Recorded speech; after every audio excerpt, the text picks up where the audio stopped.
हाय दोस्तों, मैं हूँ टोनी और स्वागत है आपको मेरी दुनिया टोनिया में। आज मैं आपको नीला और उसकी जादुई झुमके की कहानी सुनाने वाली हूँ। तारापुर में नीला अपने हस्बैंड के साथ रहती थी। उसके हस्बैंड दीनानाथ नीला से बिल्कुल भी प्यार नहीं करते थे क्योंकि नीला दिखने में अच्छी नहीं थी। लेकिन नीला कभी इस बात पर अफसोस नहीं करती।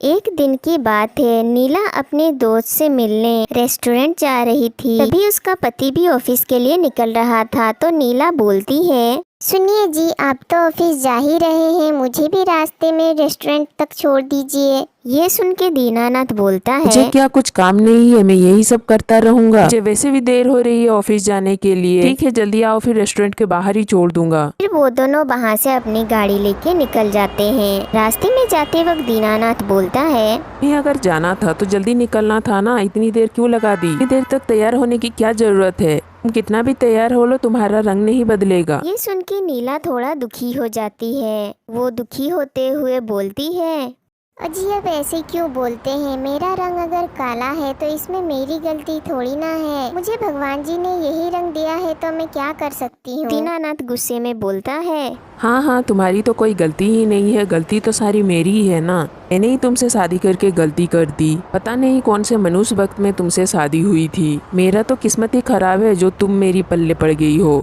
ये सुन के नीला दुखी होकर रोने लगती है। दीनानाथ मन में सोचता है, अगर इसके पापा अमीर नहीं होते तो मैं शादी नहीं करता। उधर नीला की दोस्त सेलू रेस्टोरेंट में नीला की इंतजार कर रही थी। नीला को आने में देर होता देख वो परेशान हो जाती है। वो सोचने लगती है, पता नहीं कहाँ रह गई, इतना देर हो गया, उसे जल्दी आना चाहिए था ना।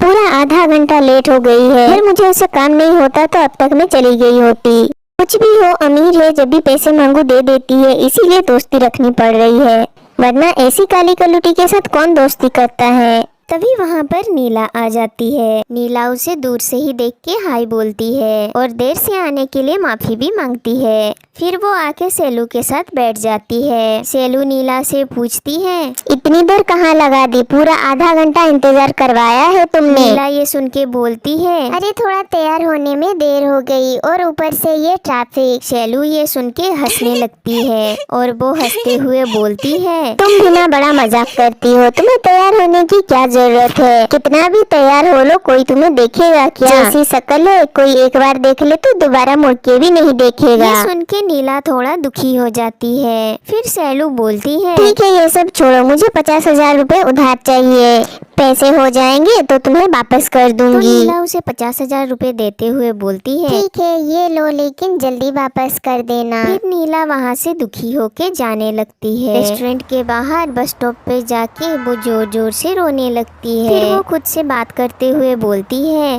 हे भगवान, आपने मुझे ऐसा क्यों बनाया, सब मुझ पर हंसते हैं, सब मेरा मजाक उड़ाते हैं। मुझे भले ही अपना रंग सही लगता हो लेकिन दूसरे बस मेरा रंग का मजाक उड़ाते हैं। तभी वहाँ पर बारिश शुरू हो जाता है। बारिश होते देख वो मन में सोचती है, अब तो बारिश भी शुरू हो गई, अब तो मुझे लेने भी नहीं आएंगे, पता नहीं ये बारिश कब खत्म होगा। तभी बहुत जोर की बिजली भी कड़कने लगती है जिससे नीला डर जाती है। बारिश छूटने के बाद वो पास ही की एक पार्क में जाके बैठ जाती है। वो पार्क में बैठ के अपनी दोस्त और उसके हस्बैंड की कही हुई बातों के बारे में सोच रही होती है। सोचते हुए वो जैसे ही अपनी बाईं ओर देखती है, अचानक एक सुंदर सी लड़की उसके बगल में बैठी होती है, जिसे देखकर वो पहले घबरा जाती है।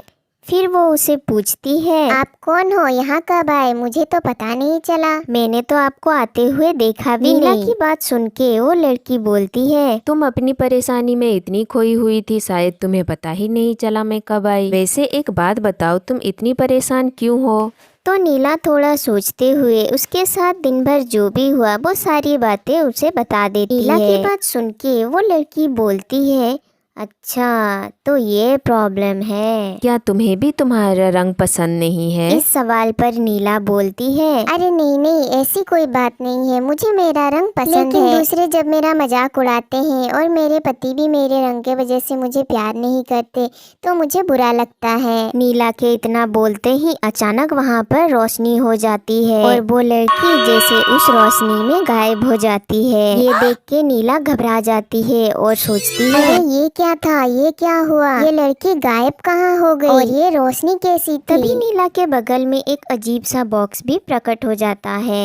नीला पहले तो घबरा जाती है, फिर वो उस बॉक्स को लेके घर आ जाती है। वो रास्ते भर बस यही सोच के आ रही होती है, वो लड़की गायब कहाँ हो गई और ये बॉक्स किस चीज़ की है और वो लड़की उसे छोड़ के क्यों चली गई। फिर वो उस बॉक्स को लेके घर के अंदर चली जाती है। उसका हस्बैंड टीवी देखते हुए सोफे में पॉपकॉर्न खा रहा होता है। दरवाजा खोलते ही उसे पता चल जाता है नीला आ गई है। वो बोलने लगता है, अरे तुम आ गई, बारिश की वजह से मैं जा नहीं पाया, इतनी देर लगा दी, बैठो यहाँ पर टीवी देखो। नीला चुपचाप जाके बैठ जाती है। वो अपने पति के ऐसे बर्ताव पर दुखी हो जाती है। नीला वहाँ पर थोड़ी देर बैठती है, लेकिन वो थक गई होती है तो बॉक्स लेके अपने कमरे में सोने के लिए चली जाती है। वो अपने कमरे में जाके बॉक्स को देखते हुए सोचती है, मैं इस बॉक्स को खोलकर देखूं, लेकिन क्या ये सही होगा? नहीं, नहीं देखना ही सही होगा। ये बॉक्स मैं उस लड़की को ढूंढ के वापस कर दूंगी। ऐसा सोचते हुए वो सो जाती है। दूसरे दिन सुबह जब उसकी आंख खुलती है, वो एकदम हक्की बक्की रह जाती है, क्योंकि बॉक्स अपने आप खुल गया होता है। देख के वो हैरान होते हुए मन में सोचती है, रे ये क्या हो गया? बॉक्स तो मैंने खोला ही नहीं और ये अपने आप कैसे खुल गया? और उसमें ये झुमके कैसी? दिखने में तो बहुत सुंदर लग रहे हैं और जादुई भी लग रही हैं। क्या मैं इसे पहनकर देखूं? लेकिन ये झुमके तो उस लड़की की हैं, मैं कैसे पहन सकती हूँ? लेकिन बस एक बार ट्राई कर लूँ। इसे ही वो पहनती है, घर में रोशनी हो जाती है। अचानक नीला का रंग बदल जाता है। नीला को देख के उसके हस्बैंड भी हैरान हो जाते हैं और वो बोलते हैं, अरे बाप रे, ये क्या हुआ? तुम इतना कैसे बदल गई एक ही रात में? तुम नीला ही हो ना या फिर कोई और? जादू वादू सीख लिया है क्या? अपना रंग कैसे बदल दिया तुमने? तो नीला बोलती है, अरे नहीं नहीं जी, ये तो बस ये इयररिंग्स का कमाल है। मैंने जैसे ही इसे लगाया मेरा रंग बदल गया। फिर वो पार्क में हुई सारी बातें अपनी हस्बैंड को बता देती है। फिर अचानक आवाज आती है, नीला, मैं जादुई झुमका हूँ। तुम अपने रंग को लेके बहुत परेशान हो रही थी ना, इसीलिए जब तक ये झुमका तुम पहनी रखोगी तुम्हारा रंग ऐसा ही रहेगा। नीला ये सुन के बोलती है, हाँ क्या? इसका मतलब वो क्या देवी थी जिन्होंने मुझे ये झुमके दिए, इसीलिए वो उस रोशनी में गायब हो गई? शायद उन्हें मेरा दुख देखा नहीं गया, इसीलिए उन्होंने मुझे जादुई झुमके दिए। ये सोचते हुए वो थोड़ा खुश हो जाती है। लेकिन ये सारी बातें दीनानाथ जानने के बाद बहुत शर्मिंदा महसूस करता है और वो नीला से माफी मांगते हुए बोलता है, नीला, मुझे माफ कर देना, मैंने तुम्हारे साथ अच्छा नहीं किया। मैंने तुम्हारे साथ हमेशा गलत बर्ताव किया, तुम्हारे रंग को लेके तुम्हें ताने मारे, हमेशा तुम्हें दुख दिया। हो सके तो मुझे माफ कर देना। तुम जैसी थी मुझे वैसी ही पसंद हो। दीनानाथ की ऐसी बातें सुन के नीला बोलती है, अरे आप ऐसे मत बोलिए, मैं आपसे नाराज नहीं हूँ, ना ही कभी आपकी बातों का बुरा माना। मुझे तो मेरा रंग बहुत पसंद था, बस जब लोग मजाक उड़ाते थे बुरा लगता था। नीला की ऐसी बातें सुन के दीनानाथ बोलता है, नीला, तुमने मुझे माफ कर दिया, तुम बहुत अच्छी हो। अब मैं तुम्हें कभी ताना नहीं मारूंगा, हम दोनों खुशी से रहेंगे। तुम ये झुमके देवी को वापस कर दो, तुम जैसी हो मुझे वैसी ही पसंद हो। तो नीला बोलती है, जी बिल्कुल, मैं तो वापस कर दूंगी।